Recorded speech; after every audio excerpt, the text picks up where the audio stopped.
దేశంలో best brains ఎన్నో ఉన్నాయి. గొప్ప మనుషులు ఉన్నా మనం గుర్తించలేకపోవచ్చు. ఎందుకంటే గొప్ప వాళ్ళు ఎప్పుడూ అటెన్షన్ కోరుకోరు, తమ పని తాము చేసుకుంటూ వెళుతుంటారు. అలాంటి గొప్ప వ్యక్తే నీరజ్ సక్సేనా. ఈయనెవరు అనుకుంటున్నారా? అమితాబ్ బచ్చన్ మనసు మార్చేసిన వ్యక్తి. మీ నుంచి ఓ గొప్ప పాట నేర్చుకున్నాను నీరజ్ గారు అంటూ అమితాబ్ సైతం ఎమోషన్ అయ్యారు. ఎందుకంటే నీరజ్ ఒక సైంటిస్ట్. ఆయన పనిచేసింది మన ప్రియతమ లీడర్, భారతదేశానికి స్ఫూర్తి ప్రదాత అయిన అబ్దుల్ కలాం కింద. అప్పుడు కలాం చెప్పిన మాటలను మన ముందు ఉంచడమే కాదు, నిరూపించారు కూడా నీరజ్ సక్సేనా. ఈయన ఎంత గొప్ప మనిషి అంటే మిగతా వారికి కూడా అవకాశం రావాలంటూ కోట్లు సంపాదించే అవకాశం ఉన్నా కూడా కేబీసీ హాట్ సీట్ ను వదిలేయడంతో అంతా అవాక్కయ్యారు. అమితాబ్ కైతే ఫ్యూజులు ఎగిరిపోయాయి. మరంతే కదా, కలాం కింద పనిచేసిన వ్యక్తి ఆ మాత్రం గొప్పగా ఉండడంలో తప్పు లేదు. కనీసం ఇలాంటి మహానుభావులను చూసైనా కొంతైనా మారితే మన దేశం ఎంతో అభివృద్ధి చెందేది. మరి అసలు ఎవరు ఈ నీరజ్ సక్సేనా? ఆయన అసలు ఏం చేశాడనేది చూద్దాం. నీరజ్ సక్సేనాది కోల్కతా. ఇప్పుడు ఆయన జేఎస్ఐ యూనివర్సిటీ ప్రో ఛాన్సలర్, కేబీసీ ఆడేందుకు వచ్చారు. ఇంకా చెప్పాలంటే నేటి యువతకు దేశానికి స్ఫూర్తి నిలిచేందుకు వచ్చారని చెప్పొచ్చు. ఫాస్టెస్ట్ ఫింగర్ ఫస్ట్ రౌండ్ లో doctor Neeraj Saxena hot seat దగ్గరకు వచ్చారు. మీరు కూర్చోవాలని అమితాబ్ కోరినా కూడా ఆయన కూర్చోలేదు. ముందు మీరు కూర్చోండి అన్నారు. కానీ బిగ్ బి మాత్రం మీరు కూర్చున్నాకే నేను కూర్చుంటానన్నారు. చివరకు ఇద్దరు ఒకేసారి సరదాగా హాట్ సీట్ లో కూర్చున్నారు. అప్పుడే నీరజ్ తాను పిహెచ్డి పూర్తి చేశాక కలాంతో పనిచేసే గొప్ప అవకాశం వచ్చిందని తన గురించి తాను చెబుతూ గతం గురించి వివరించారు. నేను పిహెచ్డి చేసే వరకు నా గురించి మాత్రమే ఆలోచించేవాడిని, కానీ కలాం దగ్గర పనిచేస్తున్న తర్వాతే సమాజం గురించి, దేశం గురించి ఆలోచించడం మొదలుపెట్టాను. కలాం గారు ఒకటే చెప్పారు, చిన్న లక్ష్యాలు పెట్టుకుంటే నేరం చేసినట్టే, పెద్ద లక్ష్యాలు పెట్టుకోవాలి, బాగా కష్టపడి వాటిని సాధించాలని చెప్పారు. వాటిని మేము ఫాలో అయ్యామని చెప్పారు ఆయన. అంతేకాదు చాలా మందికి తెలియని గొప్ప విషయం కూడా చెప్పారు. మనకు కలాం హాయంలో తయారు చేసిన క్షిపణుల గురించి బాగా తెలుసు, కానీ వాటి పేర్ల వెనుకున్న రహస్యం ఎవరికీ తెలియదని ఆ సీక్రెట్ ముడిని కూడా విప్పారు నీరజ్. నేను కలాం గారితో పనిచేసే సమయంలో ఆయనకి ఓ మాట చెప్పాను, సార్ మీకు పాట్నా అంటే చాలా ఇష్టం, అందుకే పదే పదే అక్కడికి వెళుతుంటారు. ఆ విషయం నాకు తెలుసు సార్ అన్నారట నీరజ్. ఎలాగో చెప్పమన్నారు కలాం. PATNA నుంచే మీ క్షిపణుల పేర్లు పుట్టాయి. పృథ్వీ, అగ్ని, త్రిశూల్, నాగ్, ఆకాష్. మీరు డెవలప్ చేసిన క్షిపణులు ఇవి. వాటి మొదటి అక్షరాలను కలిపితే మీకు ఇష్టమైన నగరం పాట్నా వస్తుందని చెప్పాను. ఆ మాట విని కలాం ఎంత ఆనందపడ్డారో నాకు ఎప్పటికీ గుర్తని ఒక విషయం చెప్పారు డాక్టర్ నీరజ్ సక్సేనా. నాకు కలాం మొదటి బాస్. ఆయనతో పరిచయం నా జీవితాన్ని, నా దృక్పథాన్ని మార్చేసింది. జీవితం వైపు చూసే విధానం మారిపోయిందని చెప్పారు నీరజ్. అంతేకాదు నాటి కలాంతో దిగిన ఫోటోలను కూడా అమితాబ్ స్క్రీన్ పై ప్రదర్శించారు. అయితే ఆ మాటలనే ఆయన ఇక్కడ కూడా ఆచరించి తానెంత గొప్ప కలాం అనుచరుడినో కూడా ఆయన నిరూపించారు. ఆ స్ఫూర్తి మార్గం ఎలా ఉంటుందో మనందరికీ తన చేతల ద్వారా వివరించారు ఆయన. అంతేకాదు కేబీసీ అంటే నాలెడ్జ్ బ్రింగ్స్ కాన్ఫిడెన్స్ అనడంతో అమితాబ్ చప్పట్లు కొట్టారు. ఆ తర్వాత అమితాబ్ పేరునే యాక్రోనిమ్ చేశారు. అంటే amazing minds inspiring thousands and bringing happiness అని తన పేరుకు యాక్రోనిమ్ క్రియేట్ చేయడంతో కాసేపు అమితాబ్ ఏమీ మాట్లాడలేదు. మీ మంచి మాటలకు థ్యాంక్స్ అంటూ షాక్ అయ్యారు అమితాబ్.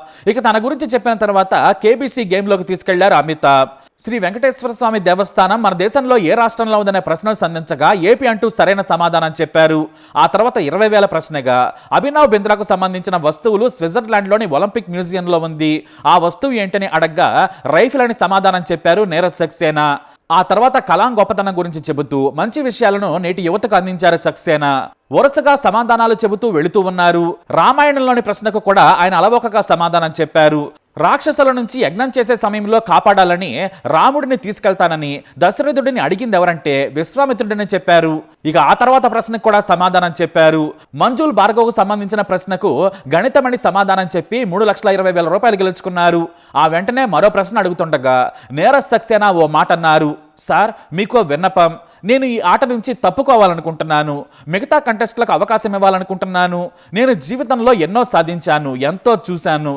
నాకు ఈ అనుభవం చాలన్నారు ఆయన. ఇక అక్కడ కూడా డబ్బు గురించి మాట్లాడలేదు నీరజ్. నాకు మీతో అనుభవం చాలన్న మాట విని అమితాబ్ షాక్ అయ్యారు. ఇప్పుడు కౌన్ బనేగా కరోడ్పతి చరిత్రలో ఓ కంటెస్టెంట్ నాకు ఈ డబ్బు చాలనకుండా నాకు ఈ అనుభవం చాలు, నేను వదిలేస్తున్నాను, నాకంటే చిన్నపిల్లలు సాధించాల్సిన వారు చాలా మంది ఉన్నారు, నేను కాదంటూ ఆయన చెప్పిన మాటలకు అంతా ఆశ్చర్యపోయారు. ఎందుకంటే ఆయనకు అలవోకగా కోటి వరకు వెళ్ళగల తెలివి, నాలెడ్జ్ ఉంది. బోనస్ తో కలిపి కొంత గెలుచుకున్నారు నీరజ్. నాకు కొంత సొమ్ము వచ్చింది సార్, అది చాలు, మిగతా యువకులకు అవకాశం ఇస్తానన్నారు. అంతా నిశ్శబ్దం. ఆయనకు నోట మాట రాలేదు. తనకు చెవిలో ప్రాంప్ట్ ఇస్తే చెప్పాలని చూస్తున్నారు అమితాబ్. ఇంకా ఎక్కువ డబ్బులు నాకు వద్దన్న ఆయన మాటలకు అమితాబ్ షాక్ లో ఉంటే ఆడియన్స్ లేచి చప్పట్లు కొట్టారు. ఒక తెలివి ఉన్న వ్యక్తి ₹1,00,00,000 పైగా సులువుగా గెలవగల కంటెస్టెంట్ వాలంటీర్గా వెళ్ళిపోవడం అంటే మామూలు విషయం కాదు. అది కూడా ఇతరులకు అవకాశం ఇవ్వడం కోసం. కాసేపటికి తేరుకున్న అమితాబ్, మీ గొప్ప హృదయంలోని గొప్పతనం మాకు తెలుస్తుంది. మీ నుంచి నేను ఈరోజు ఎన్నో నేర్చుకున్నాను, అలాగే ఎన్నో కొత్త విషయాలు చూశాను. ఇతరుల కోసం ఆట వదులుకున్న మీకు వందనం అంటూ అమితాబ్ సైతం సెల్యూట్ చేయటం నీరజ్ సక్సేనా గొప్ప మనసుకు ఉదాహరణ. కేబీసీ ప్రాంతమంతా దద్దరిల్లిపోయింది. అందరూ చప్పట్లు కొడుతూ ఉండగానే ఆయన్ను స్ఫూర్తిగా తీసుకుంటామని కొంతమంది గట్టిగా అరిచారు. నలుగురికి ఉపయోగపడేలా ఉంటామంటూ ఎమోషనల్తో చప్పట్లు కొడుతుంటే నవ్వుతూ హాట్ సీట్ దిగి వెళ్ళిపోయారు ఆయన. అప్పటికే 6,40,000 గెలుచుకున్నారు నీరజ్ సక్సేనా. కానీ ఆయన ఆ డబ్బు గురించి పెద్దగా పట్టించుకోలేదు. కానీ ఆయన వెంటనే వెళ్ళిపోవడం వల్ల ఓ పేద అనాథ అయిన సోనియా రిజ్వానికి అవకాశం దక్కింది. హాట్ సీట్లో కూర్చున్న సోనియా తన కష్టాల కథను చెప్పుకొని కన్నీళ్లు పెట్టించింది. మా నాన్న అమ్మను వదిలేశాడు, ఎందుకంటే 3 ఆడపిల్లలు పుట్టారని. మేమంతా అనాథాశ్రమంలో ఉన్నామని చెప్పారు ఆమె. అలాంటి పేద యువతికి ఛాన్స్ రావడం జరిగింది, ఎందుకంటే నీరజ్ మధ్యలో ఆటను వదిలేశారు కాబట్టి. ఆమెకు 3,20,000 వచ్చాయి. ఇంత షో చేసినా కూడా సాయంత్రం అమితాబ్ సైతం నీరజ్ గురించే మాట్లాడారు. అక్కడున్న వారితో తన మనసులోని మాటను చెప్పారు. నిజంగా నీరజ్ గారిది చాలా గొప్ప మానవతావాద హృదయం. ఆయన మంచితనం మనం చూసాం. ఫ్యాన్స్ ఇంకా కేబీసీ 16 వరకు చూస్తున్నారంటే ఇలాంటి వారు కూడా కారణమన్నారు అమితాబ్. డబ్బు కోసం నానా గడ్డి తినేవారిని చూస్తూ ఉన్నాం, కానీ డబ్బును వస్తున్నా వదిలేసిన వ్యక్తి నీరజ్. ఎంతో మంది కేబీసీలో ఆడేందుకు కలలు కంటారు. ఆయన కూడా ఒకసారైనా వచ్చి ఆడాలనుకున్నారు, ఎందుకంటే డబ్బు కోసం కాదు, కలాన్ స్ఫూర్తి చెప్పడానికి ఆయన వచ్చారు. కలాన్ గురించి గొప్ప మాటలు చెప్పి యువత కష్టపడి లక్ష్యాలను సాధించాలనే కాదు, నలుగురి కోసం, దేశం కోసం ఆలోచించాలని చెప్పి ఆచరణలో చూపించి వెళ్ళిపోయాడు నీరజ్. ఆయన మంచితనం గురించి ఇప్పుడు దేశవ్యాప్తంగా చెప్పుకుంటున్నారు. నిజంగా మీరు కలాం శిష్యులు అనిపించుకున్నారు. వాహ్ నీరజ్ సార్, మీరు సూపర్ అంటున్నారు. మాకు తెలియని పాట్నాపై కలాంకు ఉన్న ప్రేమను ఎలా చూపించారా అంటూ సలాం చేస్తున్నారు. కౌన్ బనేగా కరోడ్పతి సీజన్ 16 అందులో 49వ ఎపిసోడ్ చరిత్రలో నిలిచిపోతుంది. డాక్టర్ నీరజ్ ప్రపంచానికి చూపించిన బాట ఓ గొప్ప లెసన్. చాలా మంది వరకు బిగ్ బి దగ్గరకు రాగానే కాళ్ళు మొక్కుతారు, రొటీన్ మాటలు చెబుతారు. కానీ హుందాగా హాట్ సీట్ దగ్గరకు వచ్చిన నీరజ్ ముందు పెద్దలైన అమితాబ్ను కూర్చోవాలని కోరారు. ఇటు అమితాబ్ కూడా గొప్ప మేధావితో మనం కేబీసీ ఆడబోతున్నామంటూ సీరియస్గా చెప్పారు. ఇక కలాన్ నుంచి చివరకు ఆయన నలుగురి కోసం, నా వయసుకు ఇది చాలు, తర్వాత యువకులకు అవకాశం ఇవ్వాలని తప్పుకున్న తీరు నిజంగా గ్రేట్. ఎమోషన్ లేకుండా వచ్చారు, ఆడారు, నలుగురికి మంచి మాటలు చెప్పారు, వెళ్ళిపోయారు. ఎంతైనా కలాం శిష్యుడు కదా. దేశం కోసం కష్టపడాలని ఆయన చెప్పిన విధానం రాజకీయ నాయకులు ఆచరించాలి. దేశం మీద పడి తింటున్న రాక్షసులున్న ఈ సమాజంలో నీరజ్ లాంటి వారు చాలా అరుదు. అలాంటి గొప్ప వాళ్ళు ఉన్నారు కాబట్టే మనం ఎంత దరిద్రపు వార్తలు, అవినీతి పరులు నీతులు చెబుతున్నా కూడా వింటూ ఉన్నాం. కానీ నీరజ్ లాంటి వారు దేశం కోసం కష్టపడుతూనే ఉంటారు. మరి తప్పకుండా నీరజ్ గారికి సెల్యూట్ చేయాల్సిందే, సెల్యూట్.